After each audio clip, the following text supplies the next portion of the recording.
w'amabari mu isi yose mwe nimuhimbaze Uwiteka, muhore mumukorera kuko ibyo birukwiye.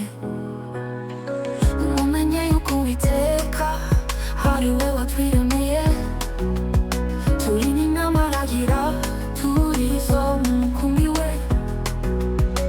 Mwinjire mu marembo ye, mugere no mu rugo rwe, muhore mumusingiza, muhimbaze n'izina rye.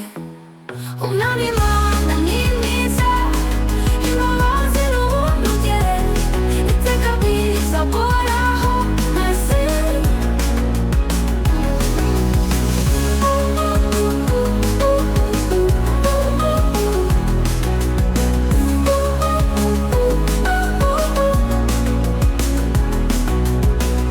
Umwami Imana ni mwiza, imbabazi n'ubuntu bye iteka bizahoraho mwese.